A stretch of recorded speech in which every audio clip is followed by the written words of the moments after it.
Enquanto Cristo Mestre está te chamar, jovem, homem trabalhar. Em Deus todos vamos já estão, aguardando braços que nos cercarão.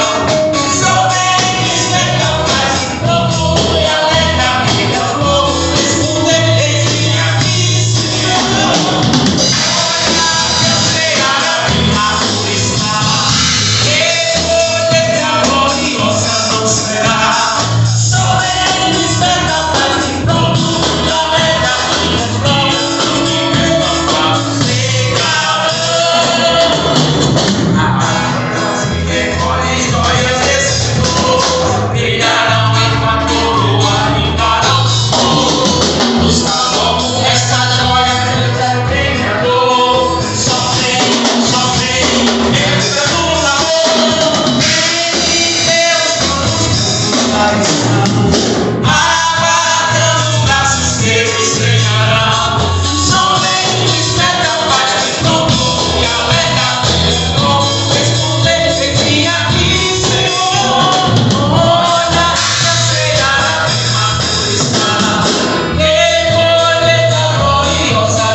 Salmo 37, passamos a ler, amada igreja. Não te indignes por causa dos malfeitores, nem tenhas inveja dos que obra a iniquidade, porque se eles serão ceifados como a erva e murcharão como a verdura. Confia no Senhor, faz o bem e habitarás na terra verdadeiramente. Serás alimentado. Santo eterno Deus, Pai do nosso Senhor e Salvador Jesus Cristo, nesse momento estamos te agradecendo. Estamos te agradecendo, Senhor, tu sabes a nossa gratidão, que tu nos concede. Sempre estamos reunidos aos dias rituais, levando a palavra, anunciando o teu evangelho. Que tu concedesse aquela hora de evangelização. E para a igreja de hoje começar para entrar na igreja primitiva, meu Deus, para dizer para você que Jesus falou, é o ídolo por todo mundo. Tu vai ouvir logo mais, como eu já falar a mensagem da palavra de Deus. E assim, meu direto ouvinte que está nos assistindo, nossos amigos internautas, com toda a atenção, quando deve ouvir atenciosamente, para que no amanhã tu procure ser uma nova criatura em ti, meu Deus. É isso que determina o Senhor. Obrigado, meu Deus, por essa oportunidade. Amém? Dizer que não posso viver sem tua misericórdia e que eu dependo só de ti. Posso perceber tua mão em cada detalhe da minha história e que tens cuidado tão bem de mim.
olhar e que tens cuidado tão bem de nós.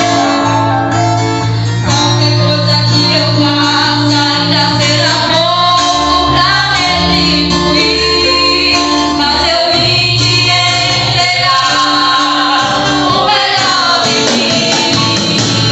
Estou aqui pra servir e entregar minha adoração. Te reconheço que não mereço nenhum segundo da tua atenção, mas eu te dei, só você tem o que dá vida pro meu coração. Sou carente, sou dependente de ti, Senhor. Meu Pai fiel, farol que me mostra o rumo do céu, minha vida, meu lar, meu maior amor é você, Senhor.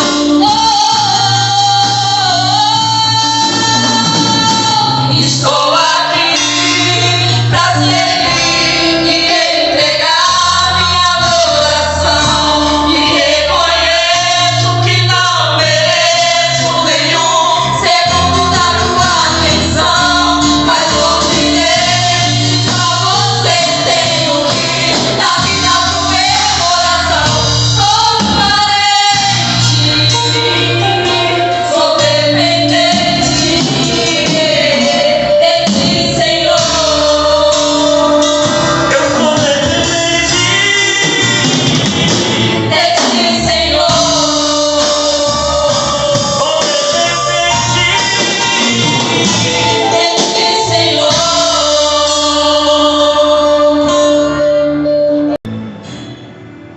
Saia do barco pro meio do mar, as ondas tranquilas, o vento a soprar na proa do barco, bem acomodado, o mestre dormia.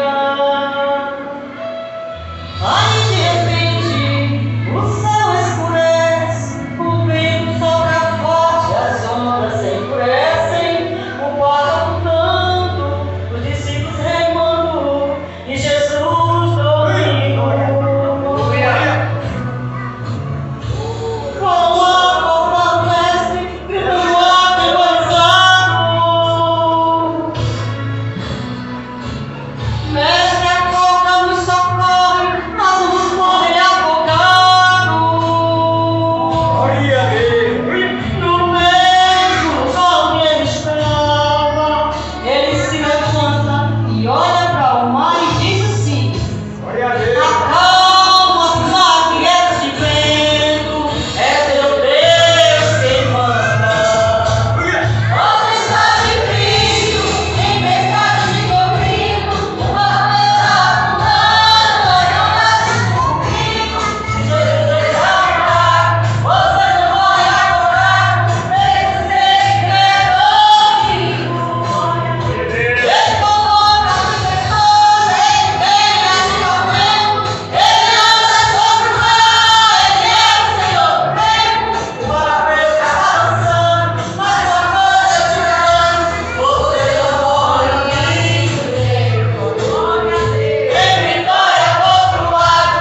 não conheço outro nome a quem devo clamar quando os problemas da vida vêm me assolar.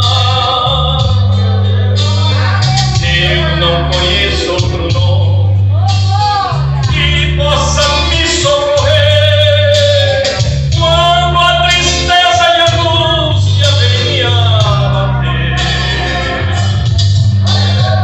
Eu não conheço outro nome que está pronto a me ouvir em qualquer situação, pode me acudir.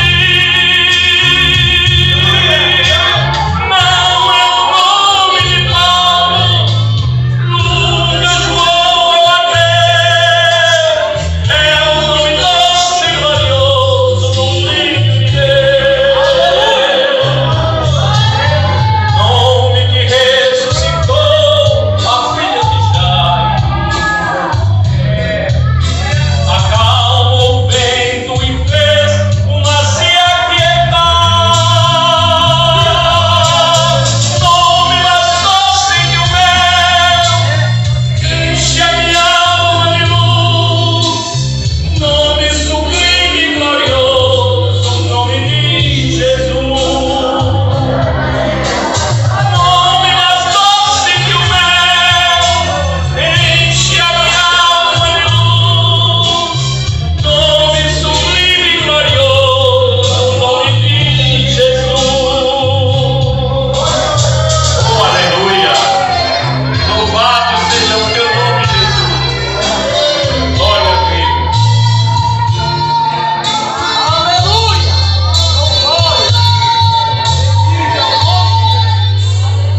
Eu não conheço outro nome que faz o mundo falar, faz para mim andar com a muleta no ar. Eu não conheço outro nome que faz o surdo ouvir, faz cego ver e o demônio tremer e fugir. Eu não conheço outro nome que tenha amor maior ao ponto de dar sua vida numa cruz por nós. Não é o nome que muda, confuso, não é verdadeiro, é o nome doce e glorioso do Filho de Deus. Nome que ressuscitou a filha de Jairo, acalmou o vento e fez o mar se aquietar. Nome mais doce que o mel, enche a minha alma de luz. Nome sublime e glorioso, o nome de Jesus. Nome mais doce que o mel, enche a minha alma de luz. Nome sublime e glorioso, o nome de Jesus.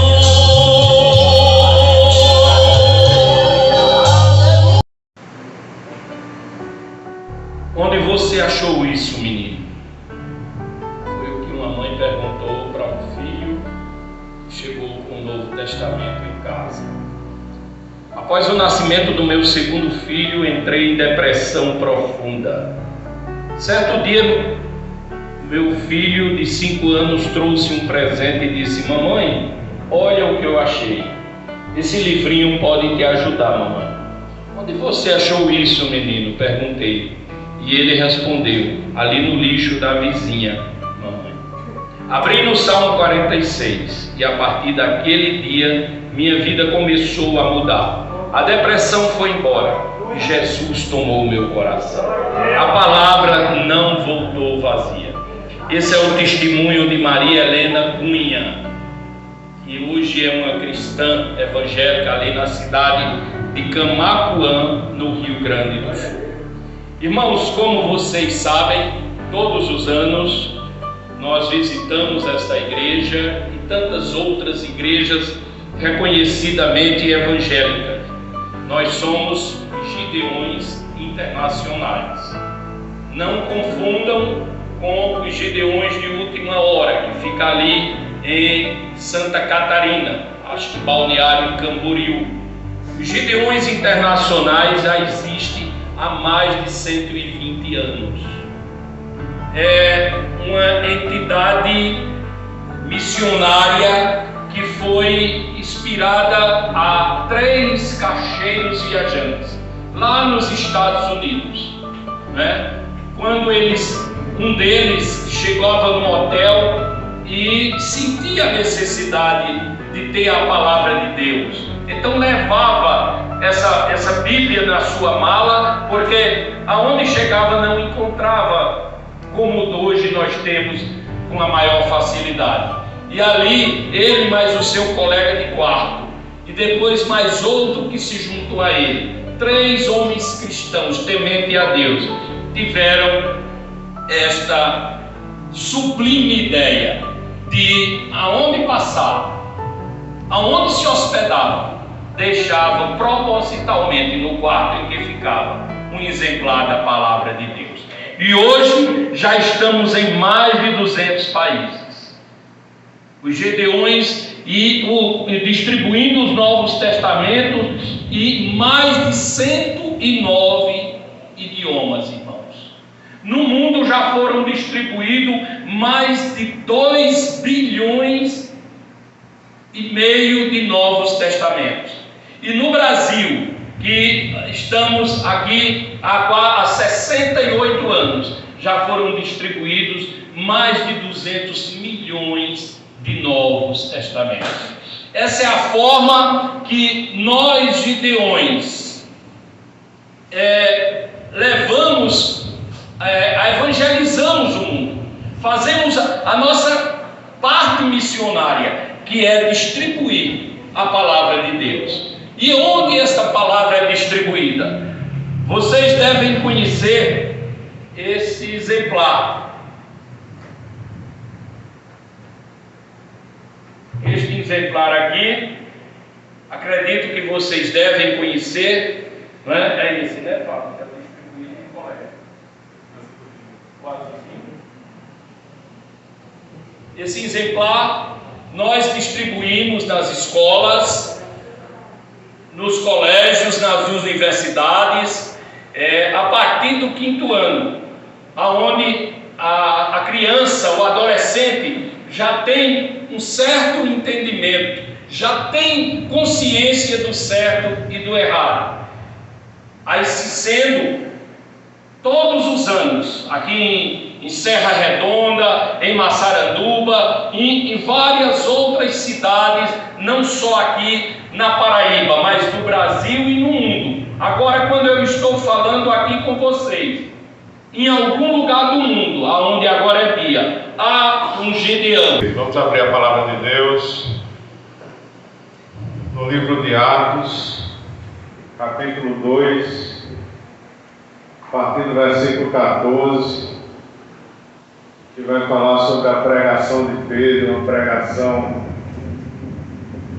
poderosa no poder do Espírito Santo, que surtiu efeitos grandiosos na vida da igreja, desde aqueles tempos até os dias atuais. O livro de Atos ele foi escrito por Lucas. Lucas escreveu o seu Evangelho, o Evangelho de Lucas, apóstolo e médico, era um exímio escritor, bastante detalhista, inspirado pelo Espírito Santo. Ele escreve o livro de Atos como uma continuação, né? Porque o Evangelho de Lucas ele narra o que Jesus fez, quem Jesus era, o que Jesus fez aqui na terra. E no livro de Atos ele continua escrevendo sobre o que Jesus continuou fazendo na sua igreja após a sua ascensão. E o pastor Hernandes Dias Lopes diz que o livro de Atos é como se fosse uma dobradiça que une os 4 evangelhos com as cartas de Paulo. Então, é é um livro extraordinário, é muito bom estudar e meditar no livro de Atos. E não é apenas um livro histórico. O livro de Atos ele conta a história da igreja, mas também é um livro extremamente cristocêntrico. Ele fala da obra da pessoa de Cristo. Ele é um livro teocrático, ele fala do governo de Cristo e de Deus sobre todo o universo, sobre sua igreja também, no poder do Espírito Santo. Ele é um livro missiológico, né? Ele mostra como aqueles irmãos, no poder do Espírito Santo, com ousadia, testemunhavam do Cristo ressuscitado. Então vamos ler essa palavra de Pedro, Atos capítulo 2, versículo 14. Diz assim a palavra do Senhor, então vou ler aqui na NVI. Então Pedro levantou-se com os 11 e em alta voz dirigiu-se à multidão: homens da Judéia e todos os que vivem em Jerusalém, deixem-me explicar-lhes isto. Ouçam com atenção. Estes homens não estão bêbados, como vocês supõem. Ainda são 9 horas da manhã. Ao contrário, isto é o que foi dito, o que foi predito pelo profeta Joel. Nos últimos dias, diz Deus, derramarei o meu espírito sobre todos os povos. Os seus filhos e as suas filhas profetizarão. Os jovens terão visões e os velhos terão sonhos. Sobre os meus servos e as minhas servas derramarei do meu espírito naqueles dias, e eles profetizarão. Mostrarei maravilhas em cima do céu e sinais embaixo da terra: sangue, fogo e nuvem de fumaça. O sol se tornará em trevas e a lua em sangue, antes que venha o grande e glorioso dia do Senhor. E todo aquele que invocar o nome do Senhor será salvo. Israelitas, ouçam estas palavras. Jesus de Nazaré foi aprovado por Deus diante de vocês por meio de milagres, maravilhas e sinais de Deus. Fez entre vocês por intermédio dele, como vocês mesmos sabem. Este homem lhes foi entregue por propósito determinado e pré-conhecimento de Deus. E vocês, com a ajuda de homens perversos, o mataram pregando na cruz. Mas Deus o ressuscitou dos mortos, rompendo os laços da morte, porque era impossível que a morte o retivesse. A respeito dele, disse Davi: eu sempre vi o Senhor diante de mim, porque ele está à minha direita, não serei abalado. Por isso meu coração está alegre e a minha língua exulta. O meu corpo também repousará em esperança, porque tu não me abandonarás no sepulcro, nem permitirás que o teu santo sofra decomposição. Tu me fizestes conhecer os caminhos da vida e me encherás de alegria na tua presença. Irmãos, posso dizer-lhes com franqueza que o patriarca Davi morreu e foi sepultado, e o seu túmulo está entre nós até o dia de hoje. Mas ele era profeta e sabia que Deus lhe prometera, sob juramento, que colocaria um dos seus descendentes em seu trono. Prevendo isto, falou da ressurreição do Cristo, que não foi abandonado no sepulcro e cujo corpo não sofreu decomposição. Deus ressuscitou Jesus, e todos nós somos testemunhas deste fato. Exaltado à direita de Deus, ele recebeu do Pai o Espírito Santo, prometido e derramou o que vocês agora veem e ouvem. Pois Davi não subiu aos céus, mas ele mesmo declarou: o Senhor disse ao meu Senhor: senta-te à minha direita, até que põe os teus inimigos como estrado dos teus pés. Portanto, que todo Israel fique certo disto: este Jesus a quem vocês crucificaram, Deus o fez Senhor em Cristo. Quando ouviram isto, ficaram aflitos em seu coração e perguntaram a Pedro e aos outros apóstolos: irmãos, que faremos?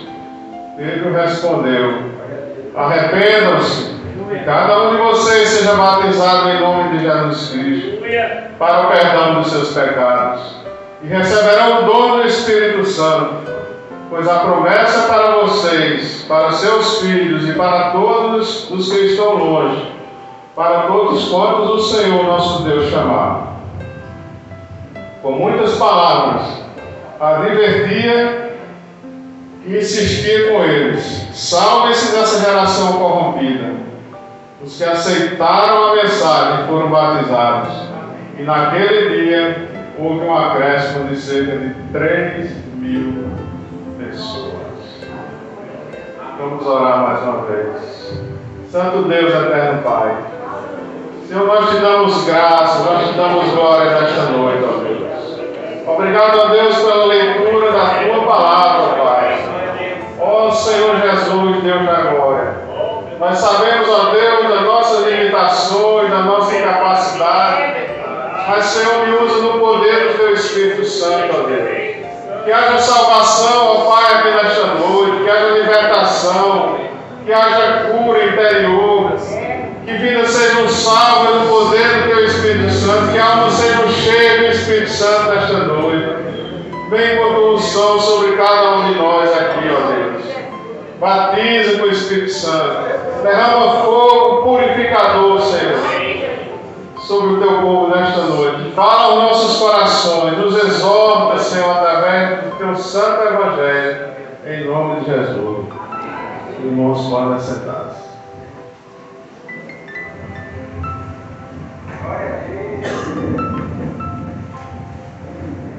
Irmãos, o livro de Atos, ele começa falando do Jesus ressuscitado. Jesus que ressuscitou ao terceiro dia, passa 40 dias após a sua ressurreição, convivendo ainda aqui na terra.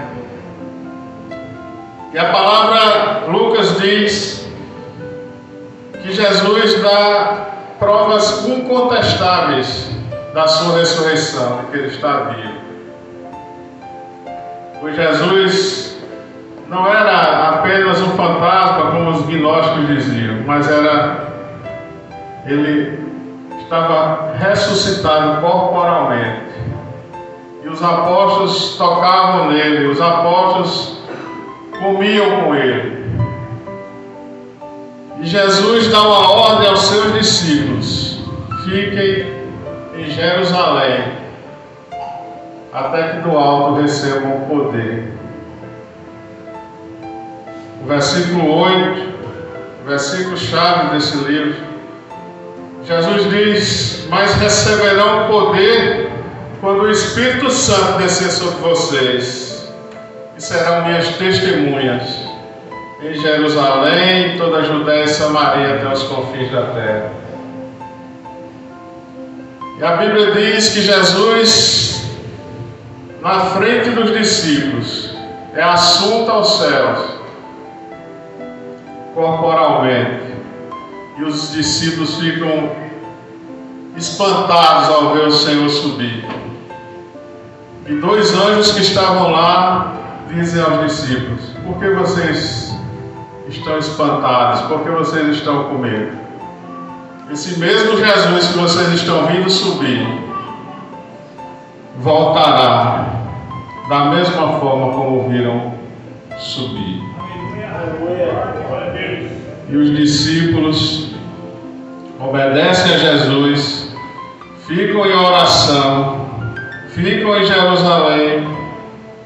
E 10 dias depois que Jesus subiu aos céus, no dia de Pentecostes, se cumpre a promessa escrita lá em Joel 28 ao 32, como as irmãs leram aqui e como Pedro cita no seu sermão. Inicia-se ali a igreja do Senhor. Cerca de 120 irmãos reunidos por Pedro, como mostra aqui no capítulo 1, versículo 15. Naqueles dias Pedro levantou entre os irmãos um grupo de cerca de 120 pessoas. Veio um vento impetuoso, um som como de um vento impetuoso. E de repente aqueles irmãos foram cheios do Espírito Santo, foram batizados com o Espírito Santo, começaram a falar línguas de fogo. O fogo na palavra de Deus representa o poder de Deus, representa o agir purificador do Espírito Santo. O fogo ele purifica. Quando quer purificar o ouro, ele é submetido a temperaturas extremas através do fogo. E eles começaram a falar línguas de fogo. E existiam ali naquele lugar pessoas de várias nações, judeus que moravam em várias nações, que se reuniam no dia de Pentecostes. O Espírito é derramado sobre a sua igreja. E a palavra de Deus diz que eles começaram a falar em outras línguas, conforme o Espírito os capacitava. E não eram línguas que as pessoas não entendiam, porque existiam ali pessoas de várias nações e os irmãos começaram a falar das coisas de Deus nas próprias línguas daquelas pessoas, e eles entendiam o que aqueles irmãos estavam falando. E muitos ficaram admirados. Como é que pode? Eles não são galileus, por que eles estão falando em nossa própria língua? Mas outros, como diz aqui no final, no versículo 13, alguns todavia zombavam e diziam: eles beberam vinho demais. Uns estavam zombando, dizendo que eles haviam bebido e estavam bêbados. Mas Pedro, cheio do Espírito Santo, se levanta e vai explicar o que é que estava acontecendo naquele cenário. Os irmãos reunidos ali, cheios do Espírito Santo, falando em outras línguas. E Pedro começa o seu discurso pregando uma mensagem eminentemente bíblica. O padrão e o tema da mensagem pregada por Pedro eram temas comuns na igreja primitiva. Primeiro ele faz a explanação dos eventos, como nós lemos aqui. No versículo 14 ao 21, Pedro explica o que está acontecendo. No versículo 22 ao 36, Pedro vai falar do Evangelho de Cristo, sua morte, sua ressurreição e sua exaltação. No versículo 37 ao 40, Pedro vai fazer uma exortação ao arrependimento. E esse sermão causou um grande impacto na comunidade que estava ouvindo. Louvado seja o nome do Senhor. Jesus ele vivia de uma forma extraordinária, pregando as boas novas de salvação, trazendo as realidades da palavra de Deus, fazendo milagres, curando cegos, paralíticos, ressuscitando mortos, libertando endemoniados, trazendo a mensagem do Evangelho, que são as boas novas de salvação para todos aqueles que creem. No versículo 23, Pedro fala da morte de Cristo. Este homem lhes foi entregue por propósito determinado e pré-conhecimento de Deus, E vocês, com a ajuda de homens perversos, o mataram pregando na cruz. A cruz, irmãos, ela não foi um plano B de Deus. A cruz, ela não foi um acidente. A cruz, ela está desde a fundação do mundo, desde a eternidade. Deus já tinha esse plano de salvação. Lá em Gênesis, capítulo 3, se não me engano, é o versículo 22, né? Que a palavra de Deus diz que da semente da mulher nascerá um que esmagará a cabeça da serpente.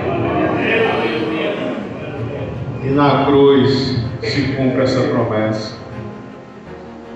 Da semente da mulher, Jesus vence o diabo. A cruz não foi um acidente, mas foi parte do plano eterno de Deus. Louvado seja o nome do Senhor. Na cruz Deus provou o nosso amor por nós. Foi na cruz que o amor de Deus se une perfeitamente com a justiça de Deus, mostrando o amor do Senhor por nós e o repúdio do Senhor ao pecado. Foi o nosso pecado que levou o Senhor Jesus à cruz, o fez sofrer daquela maneira. Foi por causa do nosso pecado, da gravidade do nosso pecado, da hedionidade do nosso pecado. Nosso pecado é hediondo diante de Deus, que levou o Filho de Deus à cruz. Mas Ele se entregou por nós e foi morto para a remissão dos nossos pecados. Lá na cruz, a paz e a justiça de Deus se encontraram. Mas a morte não conseguiu deter o autor das nossas vidas, como o Teoente diz. A morte não conseguiu segurar o nosso Senhor. Como diz aqui no versículo 24, mas Deus o ressuscitou dos mortos, rompendo os laços da morte, porque era impossível que a morte o retivesse.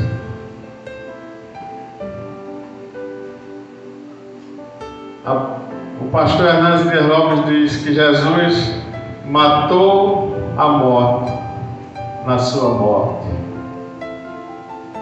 Jesus matou a morte na sua morte. Ele triunfou sobre a morte. Ele ressuscitou dos mortos. Ele está vivo, e porque Ele está vivo, nós podemos ter esperança. Nós podemos ter esperança de uma vida eterna, irmãos. E Paulo, escrevendo aos Coríntios, no seu capítulo 15, falando sobre a ressurreição, que muitos daquela cidade estavam pregando que os mortos não ressuscitavam. Mas se os mortos não ressuscitam, nosso Senhor não ressuscitou. E se Cristo não ressuscitou, nossa pregação seria em vão. Nós não estaríamos aqui. Mas Ele ressuscitou com o corpo glorificado. Ele foi o primogênito dentre os mortos, com o corpo glorificado.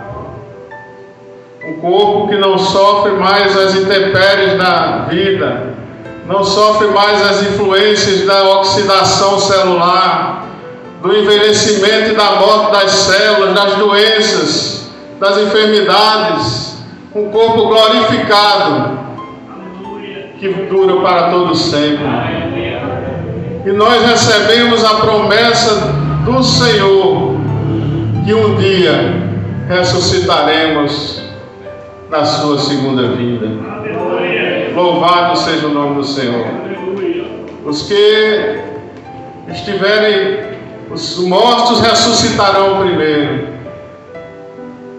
e os que estiverem vivos terão seus corpos transformados, com um corpo glorioso. Seremos glorificados, e aí sim teremos a estatura de varão perfeitos, não sofreremos mais as influências do pecado e subiremos com Ele nos ares.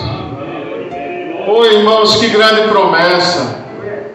A morte não tem mais a última palavra.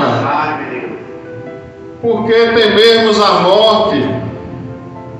Por que temermos a morte? Jesus, Ele inaugura a vida eterna, nos dá a vida eterna, nos dá uma nova vida. E um dia nós iremos, onde quer que nós estejamos, nós vamos ressuscitar com corpos glorificados. Salmo 24 que diz: abram-se, ó portais, abram-se, ó portas antigas, para que o Rei da Glória entre. Quem é o Rei da Glória? O Senhor forte e valente, Senhor valente nas guerras. Abrem-se, ó portais, abrem-se, ó portas antigas, para que o Rei da Glória entre. Quem é este Rei da Glória? O Senhor dos Exércitos é o Rei da Glória. Esse salmo trata da chegada de Jesus ao céu, o Cristo ressuscitado, o Cristo que venceu a morte, o Cristo que venceu, que desfez as obras do diabo, que triunfou sobre o pecado, sobre a morte, que derrotou o pecado, que cumpriu a lei, que satisfez a justiça de Deus, que nos deu a vida eterna. Ele é recebido nos céus. Louvado seja o nome do Senhor. E Pedro continua falando no versículo 36 do senhorio de Cristo. Jesus é o Senhor do universo. Jesus é o Senhor da história. Jesus é o Senhor da igreja. Louvado seja o nome do Senhor. Diante dele todo joelho se dobrará e toda língua confessará que Jesus Cristo é o Senhor. Mas essa pregação de Pedro também foi eficaz no seu propósito. Pedro não pregou aqui para agradar ninguém, nem para entreter ninguém. Pedro, ele pôs o dedo na ferida. Ele disse, versículo 37, vós o matastes, crucificando por mãos de iníquos dos romanos. Ele aponta o dedo na ferida daqueles judeus. Este Cristo, o Filho de Deus, que Deus o exaltou, que Deus está sentado à destra de Deus, que Deus o fez Senhor e Cristo, vocês o mataram. Vocês pregaram-no numa cruz. A pregação precisa ser direta, confrontadora. Pedro confrontou aqueles homens, porque a pregação precisa gerar em nossos corações o arrependimento. A pregação precisa gerar em nossos corações convicção de pecado, irmãos. Quantas vezes nós estamos com nossas mentes cauterizadas, insensíveis ao pecado, e praticamos coisas terríveis e muitas vezes nem nos entristecemos mais por nossos pecados. A pregação, ela tem que gerar arrependimento, convicção de pecado. Hoje em dia há pouca convicção de pecado nas igrejas. Muitas vezes estamos insensíveis demais. Estamos com nossos olhos enxutos demais, irmãos. Nossos olhos estão secos. Quantas vezes nós não conseguimos mais nem chorar pelos nossos pecados? Mas nossos pecados desagradam a Deus, nossos pecados entristecem o Espírito Santo, e muitas vezes não conseguem nos entristecer. Que Deus tenha misericórdia de nós. Estamos insensíveis, estamos com o coração duro demais. Muitas vezes, pecados de estimação rondam nossas vidas, nos cercam, nos fazem entristecer o Espírito Santo. que nós não sentimos nada, que Deus tenha misericórdia de cada um de nós, que Deus e o Espírito Santo gerem em nossos corações convicção de pecado e arrependimento. Louvado seja o nome do Senhor. Em terceiro lugar, a pregação de Pedro ela foi clara em suas exigências. Antes de falar de perdão, de cura, de redenção, de salvação, Pedro falou sobre culpa, sobre enfermidade, sobre pecado, sobre perdição. Não há salvação, irmão, sem arrependimento. É impossível haver salvação sem arrependimento. Ninguém entra no céu sem antes saber que é um pecador. E só o Espírito Santo de Deus gera em nossos corações a convicção do pecado. Porque é o Espírito que gera essa convicção. O Espírito gera convicção do pecado em nosso coração. É quem convence do pecado, da justiça e do juízo. A pregação hoje em dia, muitas vezes, é a pregação sem arrependimento. Está se pregando nas igrejas um evangelho que agrada ao homem, que massageia o coração do homem, que massageia o ego do homem, que não gera arrependimento nos corações. Eu digo até, e chamo até de um evangelho gourmet, um evangelho que agrada apenas o ventre, um evangelho gostoso ao coração humano, mas que não gera arrependimento, que não confronta o pecador, que não confronta para ele abandonar o pecado. É por isso que muitas igrejas que pregam esse evangelho estão superlotadas, mas as igrejas que pregam o verdadeiro evangelho sofrem muitas vezes por falta de recursos. Hoje a pregação do arrependimento está desaparecendo dos púlpitos. E nós muitas vezes precisamos nos arrepender da falta de arrependimento. Isso é duro, irmãos. Precisamos nos arrepender da falta de arrependimento. Mas o brado de Deus ainda é o mesmo. O Evangelho não mudou. Deus não mudou.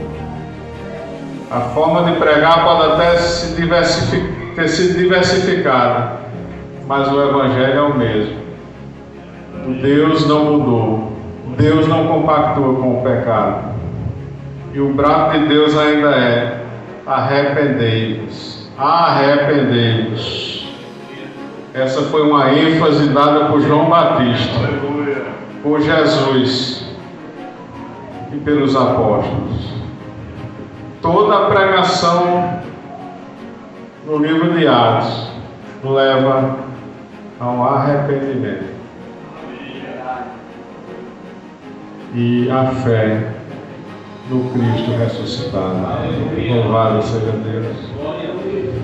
Essa pregação também foi específica quanto à sua promessa. No versículo 2, do 38 ao 40. Duas promessas são feitas ao pecador arrependido. Uma relacionada ao passado e outra relacionada ao futuro.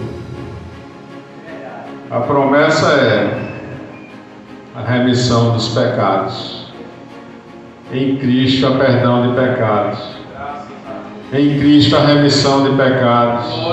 Em Cristo a salvação do pecador arrependido. Em Cristo a libertação do mais vil pecador, do homem mais pecador que você pode imaginar na face da terra, que você acha que jamais terá jeito na vida daquela pessoa, mas se ele arrependido chegar aos pés de Jesus, o sangue de Jesus Cristo purifica de todo pecado. E a salvação para todo aquele que crê e se arrepende e entrega a sua vida ao Senhor. Louvado seja o nome de Jesus. E a outra promessa ao pecador arrependido é o dom do Espírito Santo. Depois que nós somos salvos, então nós somos cheios do Espírito Santo. O dom do Espírito Santo, o poder do Espírito Santo, o agir do Espírito Santo não é para o mundo. O próprio Jesus disse: o mundo não me conhece, o mundo não tem esse direito.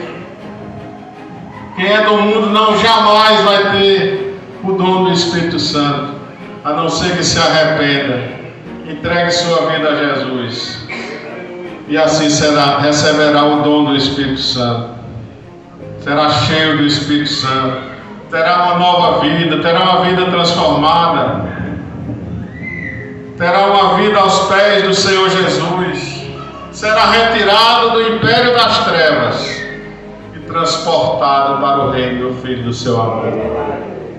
Irmãos, existe algo mais precioso na vida de um ser humano. Você que era dominado por Satanás, que vivia guiado pelo inimigo de nossas almas, que vivia agradando a si mesmo e ao diabo, ser transportado do império das trevas para o reino do Filho do seu amor. Irmãos, isso é a coisa mais maravilhosa e grandiosa que pode acontecer na vida do ser humano. É ser alcançado pela graça de Cristo, é ser liberto do poder do pecado, é ser guiado pelo Espírito Santo, é deixar de ser governado por Satanás e ser governado por Cristo. Irmãos, como não crer, como negligenciar tão grande salvação? O autor aos Hebreus cita isso.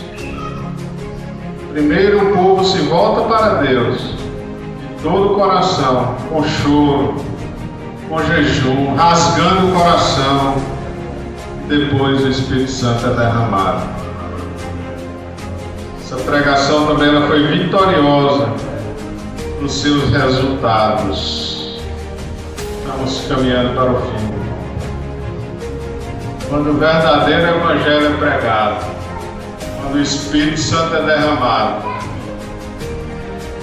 vidas são salvas, vidas são libertas, vidas são alcançadas, almas são transformadas, são libertadas dos grilhões das trevas.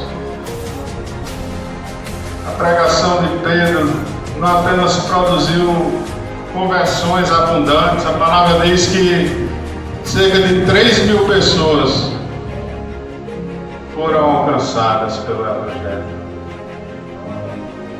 Qual foi o efeito daquela pregação? Eles fizeram apelo não. Pedro não fez apelo não. O próprio Evangelho pregado foi ao coração daqueles homens, e eles arrependidos, com a consciência pesada. Aleluia. Quase 3.000 pessoas. Aleluia. Foi o que eles fizeram. E agora, o que é que a gente tem que fazer? Pedro, o que é que a gente tem que fazer? Nós ouvimos a tua palavra. Nós ouvimos sobre o Cristo ressuscitado. Nós ouvimos sobre o Cristo, que Jesus é o Cristo. Nós cremos que Jesus é o Cristo, o Filho de Deus, o Messias enviado. Que Ele foi pregado na cruz, que Ele morreu pelos nossos pecados, mas que Ele ressuscitou ao terceiro dia, e que Ele subiu aos céus, e que Ele está sentado à direita de Deus Pai, que governa a igreja. E o que é que nós temos que fazer, Pedro? Nos ajude, e aos outros discípulos. E qual foi a palavra de Pedro? Arrependei-vos. Arrependei-vos. e sejam batizados em nome de Jesus. Oh, irmãos, que palavra maravilhosa! Quando o Evangelho chega, ele traz transformação. Quando a graça irresistível chega no coração do homem, ele não tem como resistir, irmãos. Quando a graça de Cristo, quando o poder do Evangelho, do Espírito Santo chega no coração de uma pessoa, ele não resiste. A graça é irresistível. Ele tem que entregar a sua vida a Cristo. Porque o poder do Espírito Santo é como uma dinamite. Ele explode no coração daquela pessoa, não trazendo destruição, mas trazendo arrependimento, convicção de pecado, desejo insaciável de entregar a sua vida a Cristo. Isso aconteceu comigo, irmãos. Eu estava lá na cidade do Recife, estudando, e um irmão me levava para a igreja. No dia 8 de abril de 1999, eu ali naquela igreja, passando por uma tremenda angústia no meu coração. O Espírito Santo usa aquele homem de Deus, aquele pastor ali, e fala ao meu coração. A graça de Cristo me alcançou. Eu nasci de novo naquele dia, irmãos. Aleluia. Naquele dia, aquele pastor, geralmente ele fazia um apelo chamando os irmãos para ir à frente, para ele orar por eles, não fez. Mas aquela graça irresistível tocou no meu coração. Eu disse ao irmão que me levou: irmão, eu quero entregar minha vida a esse Cristo, eu quero conhecer esse Jesus de verdade. Eu quero ter minha vida transformada por Ele. E aquele irmão me leva na presença daquele pastor. E lá, eles oraram por mim. E a partir dali eu comecei a caminhar nos caminhos do Senhor. Temos as nossas falhas, temos os nossos pecados, temos os nossos momentos de baixa, de alta, mas o Espírito Santo nos ajuda. O Espírito Santo acusa quando nós estamos no caminho errado e nos traz de volta para o caminho do Senhor. Hoje em dia existem veículos e tem um sistema que quando o veículo vai saindo da faixa, ele volta para a faixa. Você vai caminhando assim na faixa, tem um computador, quando o carro vai, você dá um cochilo, se desvia um pouquinho da faixa, ele puxa o carro para a faixa. Assim o Espírito Santo faz com nossas vidas. Quando nós estamos seguindo nos caminhos do Senhor, cheios do Espírito Santo, guiados pelo Espírito Santo, mas nós somos fracos, nós somos humanos, nós somos falhos, nós somos pecadores. Porque enquanto estivermos no corpo dessa carne, ainda sofreremos a influência do pecado. Mas temos o Espírito Santo, que nos traz de volta, nos bota no caminho certo, evita que nós caiamos no abismo da perdição eterna e nos traz de volta para andarmos nos caminhos do Senhor. Eles cresceram na graça de Jesus. Eles, além de serem convertidos, eles foram batizados. Eles foram integrados à igreja de Deus. Eles perseveraram, eles criaram raízes. Eles amadureceram, eles fizeram outros discípulos. E a igreja tornou-se irresistível. E saiu de Jerusalém, da Judéia, Samaria, até os confins da terra. E chegou ao Brasil, chegou a Paraíba, chegou a Serra Redonda. E chegou lá no Matias, está chegando nas comunidades daqui de Serra Redonda, e chegou até os confins da terra, nas mais longínquas tribos, sempre tem alguém pregando o Evangelho, trazendo as verdades de Deus para pela comunidade. Glória a Deus. Oh, irmãos, isso é poder de Deus. Louvado seja Deus pela vida desses homens que, cheios do Espírito Santo, espalharam essa palavra por toda a terra. E nós estamos aqui graças ao poder do Evangelho.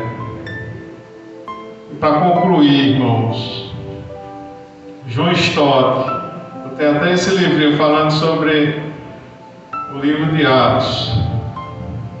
Ele conclui sobre esse sermão que Pedro fez, que Pedro enfocou a pessoa de Cristo, e ele contou a história de Cristo em 6 estágios. Primeiro ele disse que ele era um homem, mas a sua divindade era reconhecida pelos seus milagres. Está aqui nesse texto que a gente leu. Jesus Cristo, homem, o Deus que se fez carne e que habitou entre nós, cheio de graça e de verdade. O Cristo, o Deus encarnado, o Deus Emanuel, o Deus conosco, Jesus Cristo, homem. Em segundo lugar, e essa divindade de Cristo, ela era 100% Deus, 100% homem. E esta divindade de Cristo foi confirmada pelos seus sinais e maravilhas, pelos milagres que o Senhor fazia. Em segundo lugar, ele diz: Jesus foi morto por mãos iníquas, mas segundo o propósito de Deus. Era o propósito de Deus que Jesus fosse morto para a remissão dos nossos pecados. Sem a cruz não há remissão de pecados. Jesus precisava ir para a cruz para cumprir a justiça de Deus, para justificar os nossos pecados, porque em Cristo nós somos justificados. Nossos pecados, a cédula de dívida que era contra nós foi cravada na cruz, e Ele depositou na nossa conta a justiça de Cristo. Porque se a nossa justiça não exceder a dos escribas e fariseus, nós estaríamos perdidos. Mas quem é a nossa justiça? É Cristo. A nossa justiça é Jesus, é a justiça de Cristo. Ele nos deu a justiça dele, para que um dia, quando chegarmos diante de Deus, Ele vai olhar para nós, vai ver a pessoa de Cristo e vai dizer: vinde a mim, benditos do meu Pai. Vocês estão justificados por Ele. Vocês, não há nenhuma condenação mais sobre a vida de vocês, para aqueles que estão em Cristo Jesus. Em terceiro lugar, Ele ressurgiu dos mortos, assim como toda a palavra de Deus previu. Os profetas e os apóstolos foram testemunhas. E sereis minhas testemunhas. Testemunhas de quê? De que Jesus queria que os apóstolos fossem testemunhas. De que Ele está vivo. De que Ele ressuscitou. Porque fizeram de tudo para apagar essa verdade. Deram até dinheiro aos guardas que estavam lá no sepulcro para dizer que roubaram o corpo de Cristo e dizer que Ele não ressuscitou. Mas Jesus ressuscitou. Apareceu a Pedro, apareceu aos discípulos, apareceu a Madalena, a Maria, foi visto por quase 500 pessoas e deu provas incontestáveis de que está vivo e de que subiu ao céu diante dos discípulos, mas um dia voltará para vir buscar a sua igreja. E Jesus, na plenitude dos tempos, Deus enviou seu Filho na plenitude dos tempos. Tinha que ser naquele tempo. E Jesus inaugura ali os últimos tempos. Desde o dia em que Jesus pisou aqui na terra, Jesus inicia os últimos tempos. Os últimos tempos foram iniciados ali. O livro de Atos tem 28 capítulos. E se você ler o livro de Atos até o fim, quando chega no fim do livro de Atos, você vê que não tem uma conclusão. Porque a igreja continua. A história da igreja continua até o dia em que o Senhor voltar para vir buscar a sua igreja. E Ele vem, e a sua volta está próxima, viu, irmãos? A volta do Senhor está próxima. Nós devemos estar preparados para esse grande dia. Muitos não querem que esse dia chegue. Ah, Jesus, chega agora não, volta agora não. Tem que terminar minha faculdade. Eu tenho que terminar de criar meus filhos. Eu tenho aquele emprego que eu não posso deixar. Vem agora não, Jesus. Mas não é. Esse não deve ser o anseio do nosso coração. O anseio do nosso coração sempre deve ser: Maranata, ora vem, Senhor Jesus. O desejo do nosso coração é que o Senhor Jesus volte hoje para vir buscar a sua igreja, porque serão dias gloriosos que nem olho viu, nem ouvido viu, nem chegou ao coração do homem, que Deus tem preparado para aqueles que o amam. Deus mandou o seu Filho, Jesus, e essa já foi a maior promessa cumprida para nossas vidas. Mas a graça futura é bem melhor do que essa vida medíocre que nós vivemos aqui nessa terra. Cheia de problemas, cheia de enfermidades, cheia de dores, cheia de aperreio, quando até o nó de uma gravata me aperreia. Hoje foi uma luta com o pastor dar nó na minha gravata e eu aperreado porque já estava atrasado. Eu não sei dar nó de gravata. Eu faço uma cirurgia de alta complexidade, mas não sei dar um nó na gravata. Já olhei na internet, já fiz de tudo, mas não aprendo. E até isso me agonia. E eu sou uma pessoa agoniada. E muitas vezes sem paciência. Mas tenho que ter paciência, que é fruto do Espírito Santo, né? Tem que pedir a misericórdia do Senhor. Mas Deus tem preparado algo melhor para nós, irmãos. Nós vamos ressuscitar como Ele ressuscitou. Nós vamos viver uma vida eterna, cheia de graça, cheia de plenitude do Espírito Santo, na presença de Deus. Nós passaremos a eternidade com Ele. E Ele é a nossa luz, é a nossa alegria. É quem acalenta nossos corações. É quem enche nossos corações de alegria. Em quarto lugar, Ele foi elevado à destra de Deus. E de lá Ele derramou o seu Espírito Santo. Louvado seja o nome do Senhor. Em quinto lugar, tudo isso tem nesse texto que nós lemos. Ele oferece o perdão e o Espírito Santo a todos aqueles que se arrependem, que creem e que são batizados. Louvado seja o nome do Senhor. E em sexto lugar, Ele acrescenta os que são salvos a sua comunidade. Nós somos da comunidade de Deus. Nós somos do reino do Filho e seu amor. Nós devemos nos alegrar com isso. E nós devemos levar essa palavra àqueles que ainda não creram. Pregar essas verdades àqueles que ainda não conhecem. Para que as pessoas tenham esse encontro com Cristo. É por isso que nós devemos fazer missões onde quer que nós estejamos, seja no nossa escola, seja no nosso trabalho, seja na nossa vizinhança. seja nas nossas comunidades, nos bairros, aonde quer que nós estejamos, que a gente possa, no mínimo, distribuir um folheto falando da palavra de Deus. Assim como os gideões que distribuem a palavra de Deus nas escolas, nos hotéis, nos quartéis, nas repartições públicas,